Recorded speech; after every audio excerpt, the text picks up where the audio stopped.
O professor Gustavo Pessoa já está conosco. Professor, bem-vindo, que bom recebê-lo aqui. Como você esteve na audiência ontem, acho que esteve hoje também, né, professor? Eu quis interromper o Magno aqui delicadamente, espero. Por favor, não, com toda razão. Para a gente manter um pouco mais o foco ainda na questão dos Estados Unidos e dessa relação bilateral e dessa atuação, tanto a sua, que eu estou muito curiosa para ouvir como é que foi a sua intervenção na audiência pública, mas também de tudo que você... Posso chamar de você, eu ia chamar de senhor, mas eu acho que sou até um pouco mais velha.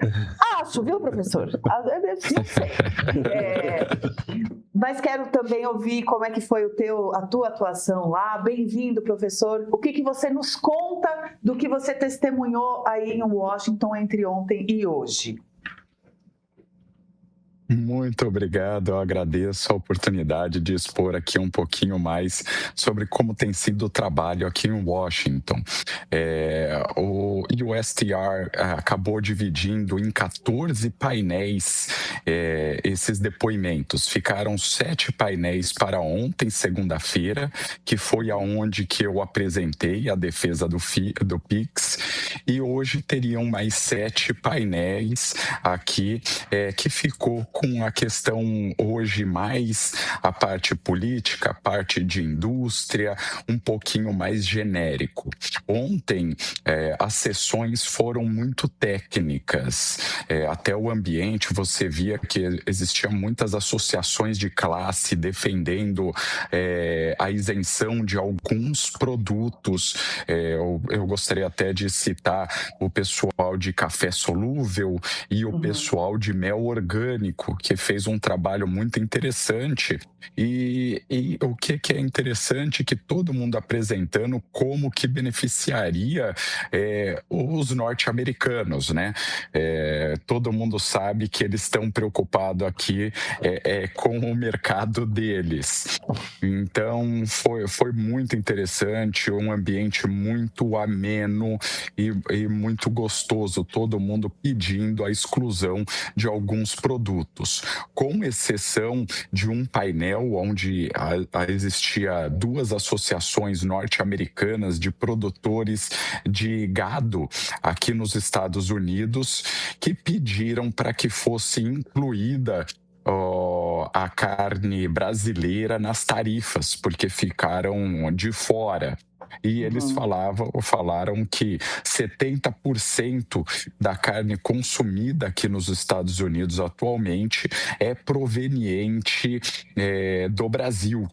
E eles tiveram discursos muito duros, dizendo que essa exportação de carne nada mais é do que a exportação de trabalho forçado, exportação de corrupção e exportação de desflorestamento. E o que me chamou mais a atenção, que uma dessas pessoas, eles falaram sobre o aumento do desmatamento no Brasil e citou um número falando até a data de 2022. Então, assim, eles fizeram um corte aí, meio que querendo aumentar esse número de desmatamento aí. Professor, para quem que essas pessoas estão falando? É o próprio Jameson Greer que está ali? São outros representantes do escritório comercial? E qual que é a sua percepção da recepção do que está sendo dito? É claro que eu não quero que você palpite assim, sobre o que vai dar, o que não vai dar, mas existe algum tipo de reação imediata ou pelo menos de aceno sobre se esses argumentos podem ser efetivos ou não? E aí, bom, responde isso primeiro, que aí eu quero ouvir da sua fala. Então, me pareceu um trabalho muito técnico, tanto que é feito a composição da mesa, cada bloco tem por volta de 5 a 6 pessoas, que fala para a mesa diretora. Ontem, a mesa diretora era composta de 8 pessoas representando diversos departamentos. Eu digo porque, dependendo da sessão, acabou sendo adicionado uma pessoa ou outra. mas assim, existiam representantes do Departamento de Estado, representantes do Departamento de Agricultura, de Comércio, o pessoal do Tesouro. Então, assim, eram 8 departamentos ali envolvidos, pelo menos no dia de hoje, no dia de ontem. Tá. E assim, inclusive, quando eu fiz uma exposição falando do Pix, a partir da exposição, depois que terminava o bloco, uma das pessoas que compunham a mesa fazia uma pergunta diretamente a gente e foi perguntado para mim diretamente pela pessoa que representava o Treasury, tá? Então eu respondi ali, você tem um tempo um pouco limitado para responder, mas você via que eles haviam estudado o material previamente, porque já se sabia quem ia fazer a questão e a questão já estava elaborada. Então, eu tenho a impressão de que está sendo feito um trabalho técnico que vai ser entregue para uma deliberação talvez política. Professor, o Magno também quer fazer uma pergunta. Vai você, Lu, depois o Magno vai em seguida. Eu ia perguntar, professor, primeiro, boa tarde, da sua percepção em relação às discussões sobre o mercado de etanol, né? Porque o Brasil e os Estados Unidos são grandes produtores, né? O Brasil a partir da cana-de-açúcar e os Estados Unidos a partir do milho. E essa foi uma questão trazida, inclusive, pelo senador Flávio Bolsonaro na carta enviada ao Marco Rubio, né? Para flexibilizar questões relacionadas ao etanol. E isso desagradou muitos produtores brasileiros. Então, o que foi dito em relação a isso, a essa produção de etanol? Como é que as negociações se deram nesse campo? E qual a sua percepção nesse encontro em relação a essa negociação específica? Eu conversei com alguns representantes do setor de etanol, inclusive o pessoal da Única hoje vai fazer uma exposição, e a explicação que eles me deram, ontem também se falou de maneira um pouquinho en passant sobre o tema, eles criticam muito por conta de nós termos uma tarifa de 18% sobre o etanol importado. Então, eles querem invocar como se uma espécie de reciprocidade. Porém, essa questão do etanol já é mais antiga do que toda essa investigação.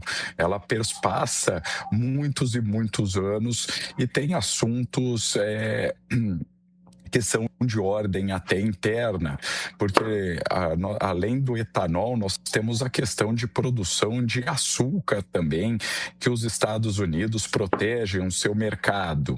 Então, não é uma discussão nova. A única grande diferença, o que eu entendi, que foi isentado o etanol durante algum tempo, e agora voltou a ser tarifado no Brasil.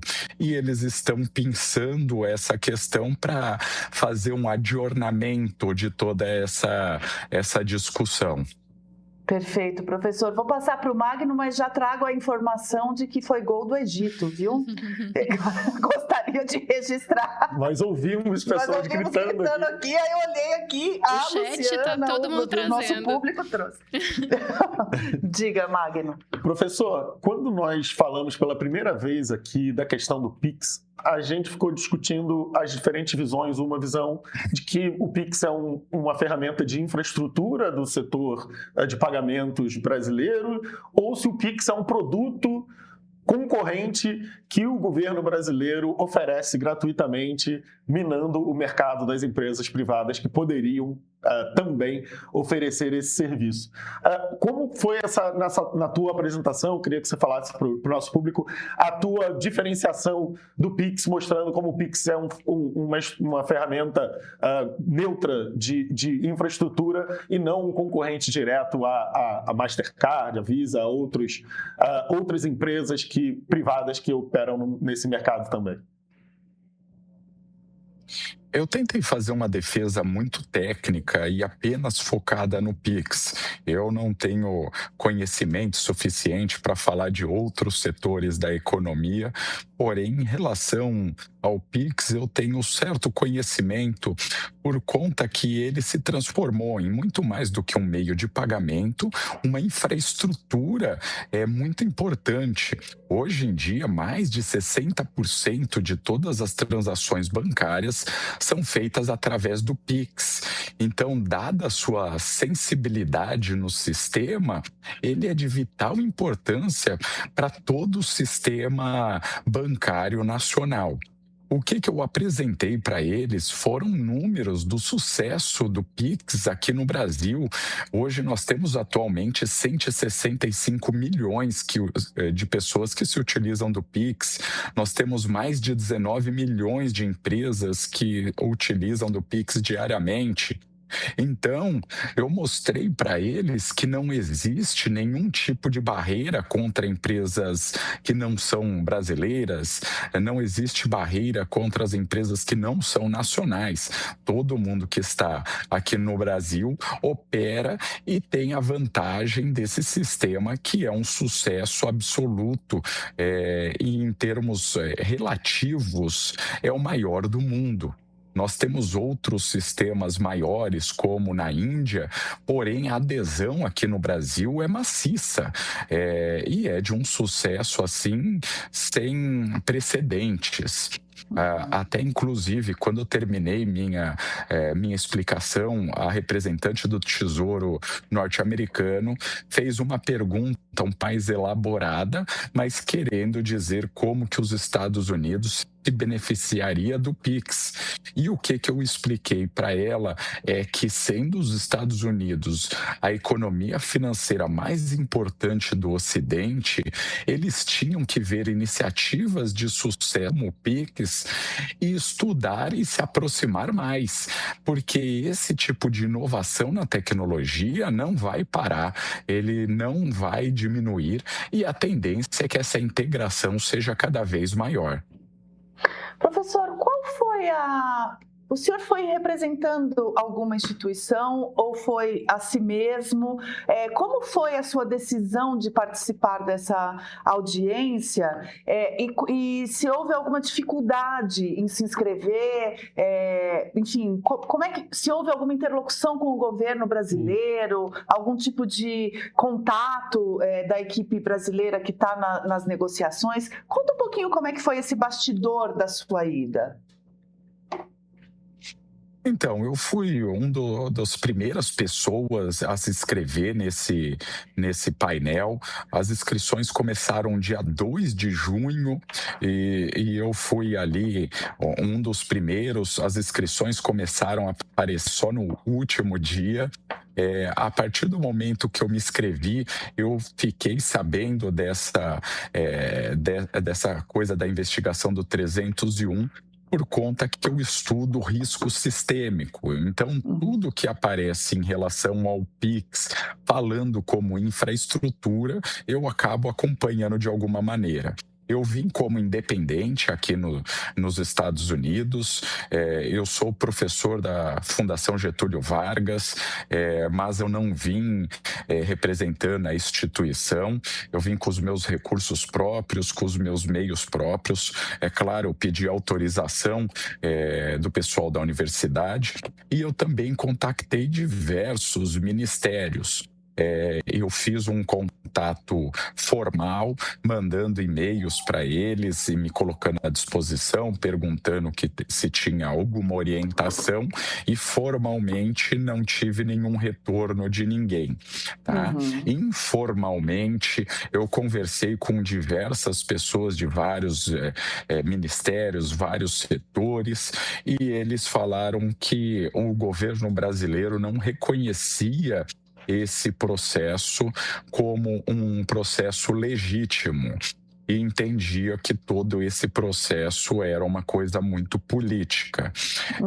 Eu até perguntei informalmente se minha participação ajudaria ou atrapalharia, né? Eu não gostaria de atrapalhar.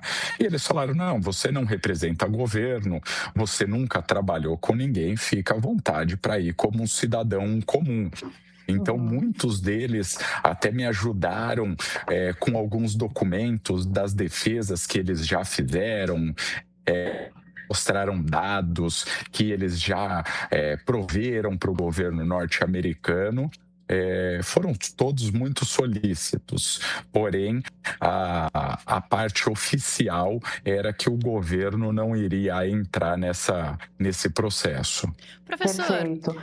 a sua análise foi absolutamente pragmática, né? O senhor trouxe fatos aqui, mas a gente tem observado uma disputa política em cima dessas tarifas, não só sobre as decisões políticas americanas, mas aqui no Brasil também. Você observou algum clima de discurso político, de torcida, qualquer coisa dessa natureza, principalmente durante a fala do senador Flávio Bolsonaro? Ou os discursos foram, na sua maioria, pragmáticos como o seu, apontando fatos, fazendo contas, mostrando números, dados? Qual foi a sua percepção nesse sentido? Você acha que essa questão foi instrumentalizada nesse encontro de alguma forma? A grande maioria dos painéis no dia de ontem foram totalmente técnicos, com exceção de 2 painéis aí que eram produtores de gado querendo que fossem impostas tarifas ao Brasil. Hoje, eu assisti a sessão do Flávio Bolsonaro, do Roberto Azevedo e de outras associações, foi um pouco diferente. Dado a presença do Flávio Bolsonaro, ele foi junto com o Eduardo Bolsonaro e foi com mais 3 assessores. Ali você percebia um pouquinho o tom um pouco mais político, tanto que os assessores não paravam de filmar, de tirar foto, e eles foram até repreendidos pelo presidente da sessão, porque ali é estritamente proibido fotos e etc. E o discurso dele foi muito político. Então, assim, até agora, só esse discurso do Flávio Bolsonaro que foi colocando a culpa no Lula, falando que o filho do Lula estava envolvido no escândalo do INSS, falando que o Pix foi implementado no governo Bolsonaro. Então, com exceção do discurso do Flávio, tudo estava seguindo de uma forma bem técnica. Professor, você sabe quem, no caso do painel do Flávio, quem eram os interlocutores? Quem que estava na mesa do lado do escritório comercial americano? Primeiramente, falou o Flávio Bolsonaro, depois o Roberto Azevedo, e outras pessoas da sociedade que falaram na ação deles. Mas, desculpa, eu não entendi. Você perguntou mais o quê? Se tinha algum escritório? Não, é porque eu acho que a nossa conexão deu uma falhadinha. O senhor está me ouvindo bem? Voltou a me ouvir melhor? Agora tô. Tá. Sim, a minha pergunta é: quem do lado americano estava no painel quando Flávio Bolsonaro falou? Quem eram os interlocutores dele naquele momento? Então, no dia de hoje, nós fomos movidos para uma sala diferente da de ontem. Essa sala, ela era menor, porque havia uma outra sessão sobre trabalho forçado ocorrendo lá no departamento. E essa outra sessão contava com 60 países, mais os pertencentes à União Europeia. Então, era muita gente na outra sessão. Até por conta disso, tinha uma fila para entrar no departamento. Então, nessa sala menor que nós estávamos, eu vi apenas o presidente da USTR, que estava lá, e uma outra assessora. Eu não vi os outros pertencentes do Departamento de Agricultura, Tesouro e etc. Tanto que quem fez a questão para ele foi a própria pessoa do departamento da USTR. Então, Que é o parece Greer. que hoje tinha menos... Isso, que é o pessoal que está conduzindo toda essa investigação. Perfeito. E deu para notar, deu para ouvir qual a pergunta que eles fizeram para o Flávio? O que eles estavam interessados em ouvir do Flávio? Então, a pergunta do Flávio, o Flávio tem um inglês um pouco difícil de compreender ali. Então, já foi difícil de entender o próprio discurso dele. E a questão que o governo norte-americano fez era para ele discorrer um pouco mais sobre essa acusação do Bolsonaro em relação a estar favorecendo o Lula e etc. A resposta dele foi um pouco difícil de entender, porque foi pego ali, ele não conseguiu se preparar, então o inglês dele dava certas travadas, era difícil de entender, mas ele quis dizer que esse governo de esquerda estava entregando o Brasil à China e que ele não queria, e ele queria se aproximar dos Estados Unidos. Então, ele pediu uma oportunidade para que as tarifas não fossem impostas, senão iria empurrar o Brasil para a China, o Lula iria empurrar o Brasil para a China.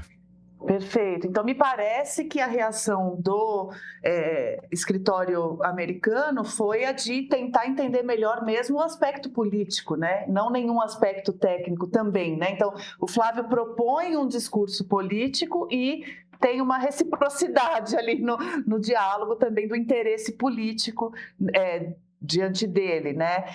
Excelente, professor. Qual que é a sua expectativa agora? O senhor fica aí até quando? Vai acompanhar ainda mais um pouco? Acha que a gente ainda tem alguma chance de ver essas tarifas recomendadas pelo escritório americano serem revertidas? Qual o balanço que você faz desses 2 dias que esteve aí?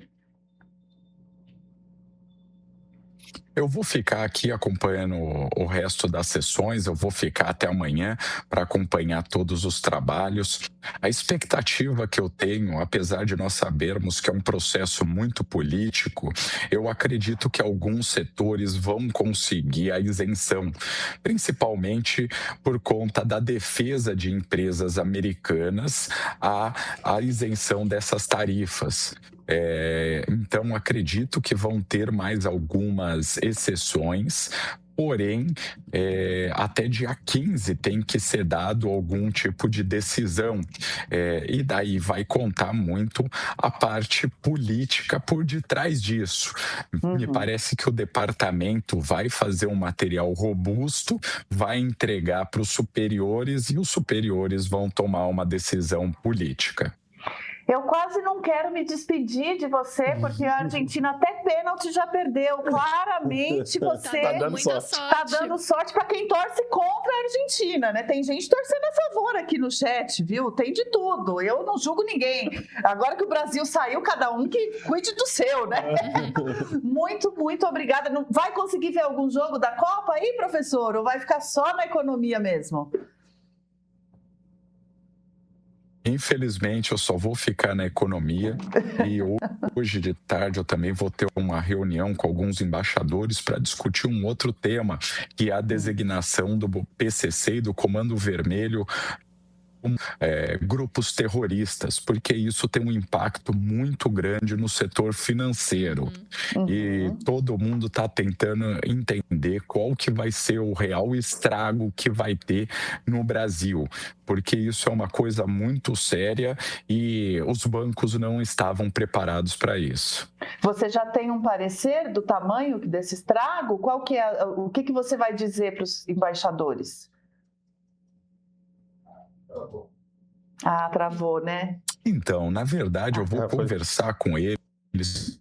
Está sendo todo esse meio de campo, porque ainda nem os próprios bancos sabem como que vai ser aplicado esse tipo de regimento novo, porque essa questão dos bancos terem que confirmar que seu cliente não está ligado a nenhum desses grupos coloca uma sobrecarga enorme sobre os bancos e isso é muito perigoso, porque pode fazer com que os bancos tenham que desligar milhares ou milhões de clientes. Perfeito. Professor, muito, muito obrigada por separar esse tempo para falar conosco. Seu depoimento foi riquíssimo, realmente nos abasteceu de muita informação e eu te agradeço mais uma vez. Espero poder contar com você mais vezes aqui no Central Meio. Obrigada, viu? Obrigada, professor. Eu que agradeço e fico à disposição.